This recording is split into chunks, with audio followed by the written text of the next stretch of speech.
Hello students, today we are going to start electromagnetic induction. First thing in electromagnetic induction we need to learn is magnetic flux. As we are very familiar with electric flux in electrostats, here today we will discuss magnetic flux and Faraday law. चलिए हम लोग start करते हैं. First content जो हमारा है वो है मैग्नेटिक फ्लक्स. इसके लिए क्या करते हैं हम लोग, let us consider a uniform magnetic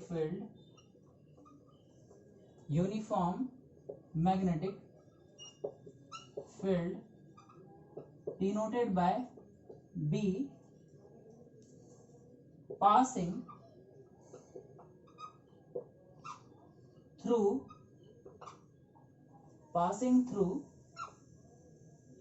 a surface. एक यूनिफॉर्म मैग्नेटिक फील्ड हमने कंसिडर किया है जो एक सरफेस से पास हो रही है.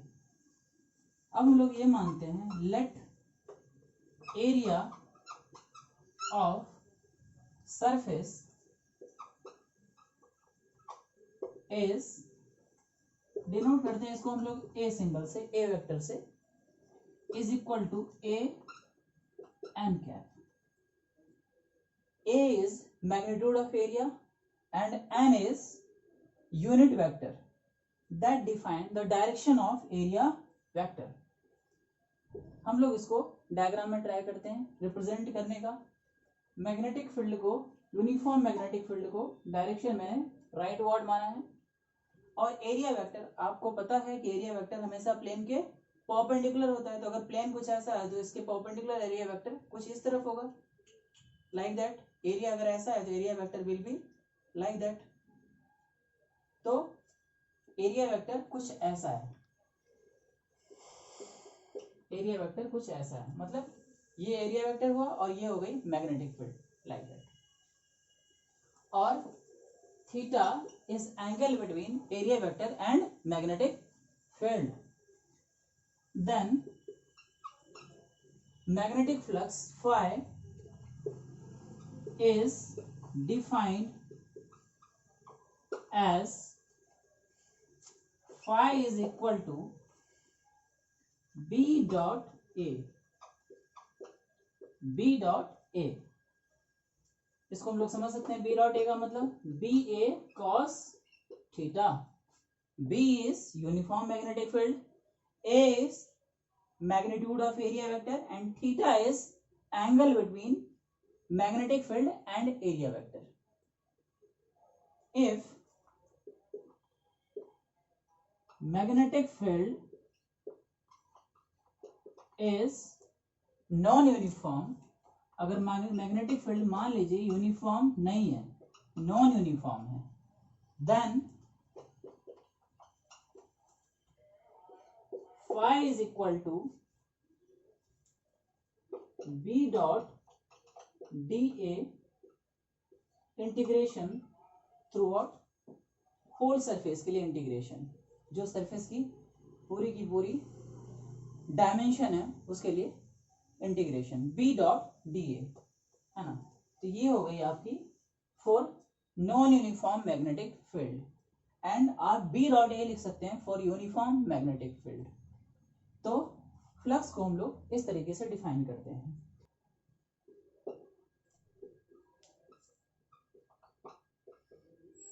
फाई हम लोग लिखते हैं B डॉट ए, किसके लिए, यूनिफॉर्म के लिए. तो लिख सकते हैं फॉर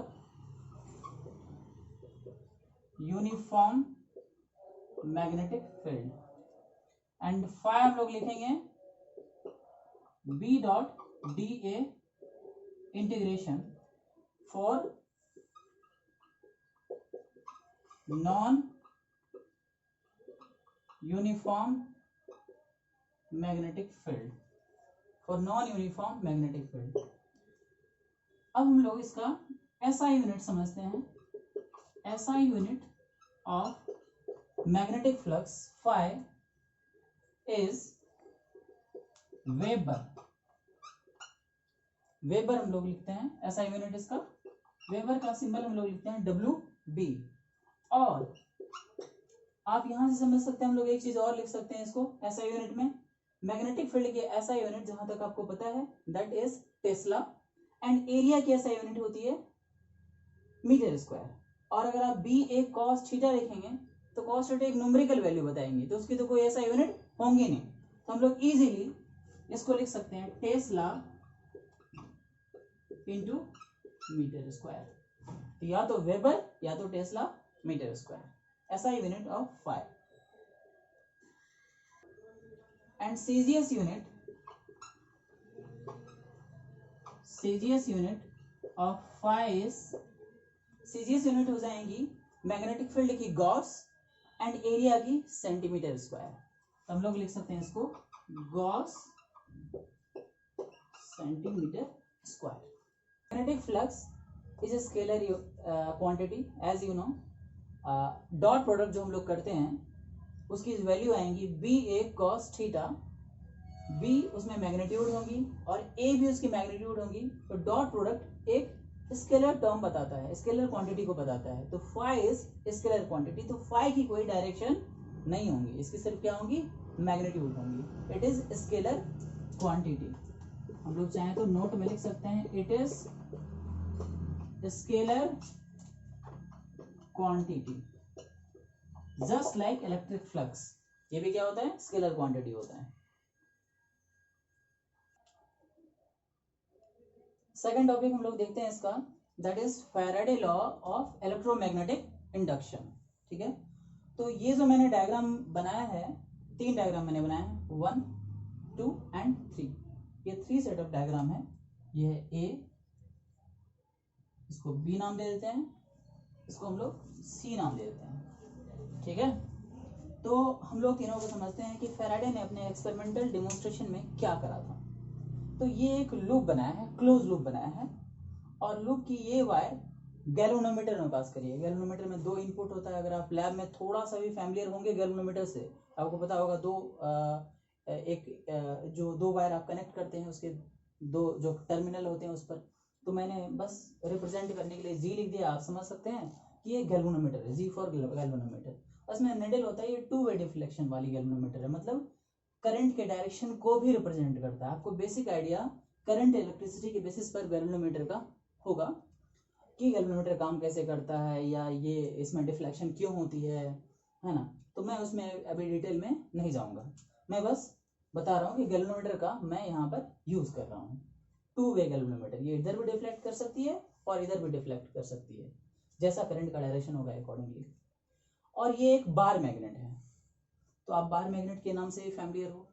ठीक है, तो पहले इसको समझते हैं।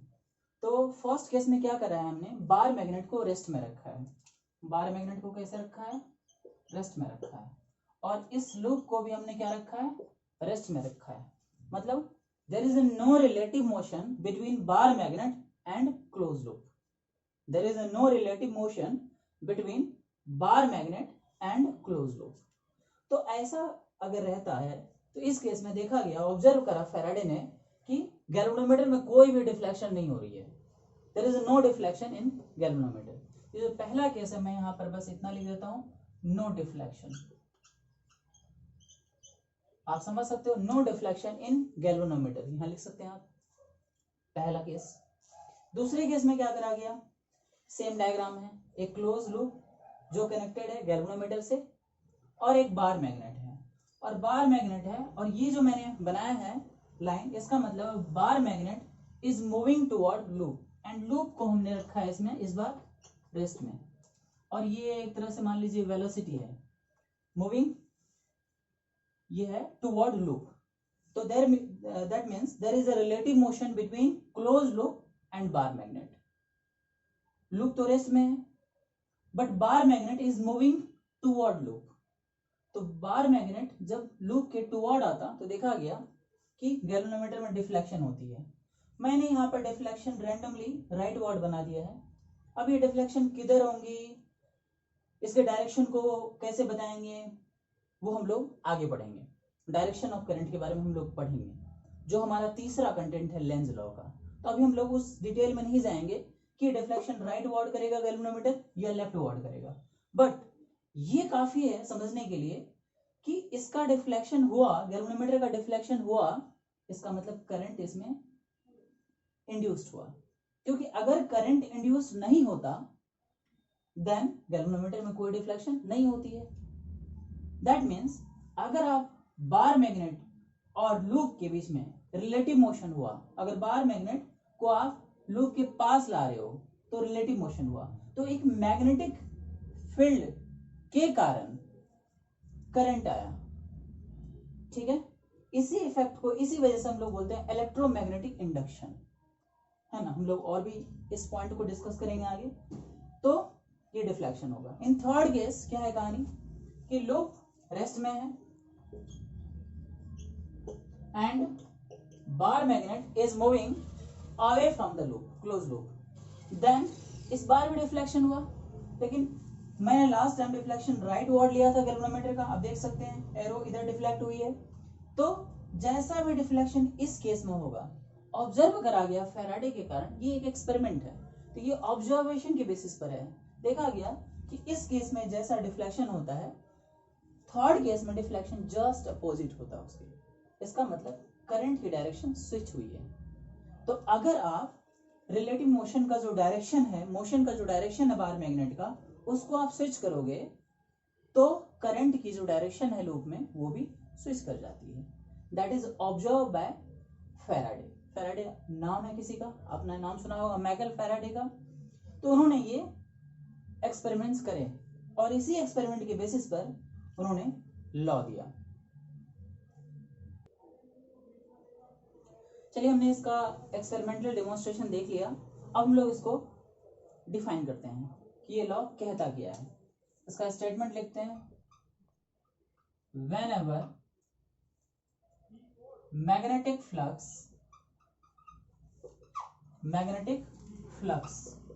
हम लोग मैग्नेटिक फ्लक्स के बारे में पढ़ चुके हैं, इस टर्म से अवेयर हैं। whenever magnetic flux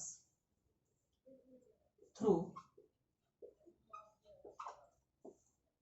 area bonded by close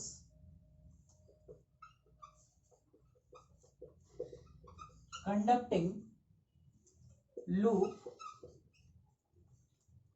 changes with respect to, I think आप समझ गए होंगे, with respect to time, with respect to time and EMF, ये टर्म से भी आप अवेयर होंगे। EMF का मतलब होता है इलेक्ट्रोमोटिव फोर्स, थोड़ा सा बात कर लेंगे इसके बारे में। And EMF will induced in a loop. That EMF is equal to minus d phi upon dt. जो इंड्यूस्ड EMF है इसकी वैल्यू होती है minus d phi upon dt। इसी को बोलते हैं, is called Faraday law, Faraday's law of electromagnetic induction। थोड़ा समझते हैं, ट्राई करते हैं समझने का हम लोग। whenever magnetic flux through an area bounded by a closed conducting loop changes, एक क्लोज कंडक्टिंग लूप, क्योंकि करंट फ्लो होने के लिए लूप का कंडक्टिंग होना जरूरी है, तो एक क्लोज कंडक्टिंग लूप से मैग्नेटिक फ्लक्स टाइम के रिस्पेक्ट में चेंज अगर करे, पास करे और वो चेंज हो, और चेंज कैसे हो, टाइम के रिस्पेक्ट में, विद रिस्पेक्ट टू टाइम। अगर मैग्नेटिक फ्लक्स का change with respect to time and that through an area bounded by close conducting loop, और ये एक लूप के अक्रॉस हो, क्लोज कंडक्टिंग लूप के अक्रॉस हो, तो होता क्या है, उस लूप में एक इंड्यूस्ड ईएमएफ आता है। और ईएमएफ का मतलब है कि ओपन सर्किट पोटेंशियल डिफरेंस। आप इस वर्ड से अवेयर हैं, इस टर्म से अवेयर हैं, आपने इलेक्ट्रिक करंट में इस टॉपिक के बारे में पढ़ा होगा, इलेक्ट्रोमोटिव फोर्स क्या होता है, तो मैं इसकी डिटेल में भी नहीं जाऊंगा।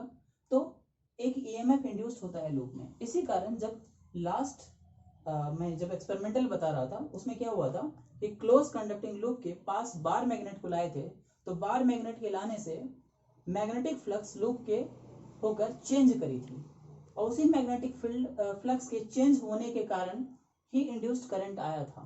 और इंड्यूस्ड करंट आया होगा तो सर्टेनली एक ईएमएफ होगा, और उस ईएमएफ की जो वैल्यू होती है वो होती है -d∅dt, और इसी को बोलते हैं Faraday's law of electromagnetic induction.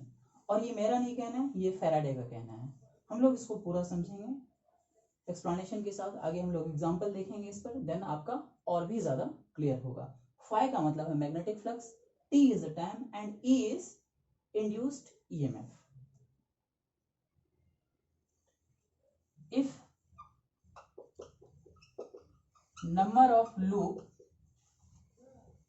is n, अगर n number of loop हो then जो induced EMF की वैल्यू होती है वो होती है -n d∅dt, and if R is resistance of loop then current is equal to E upon R is equal to, E की वैल्यू हम लोग सब्स्टिट्यूट कर सकते हैं, that will be -n/R d∅dt, and ये जो है I, ये है induced current, and that E is induced EMF.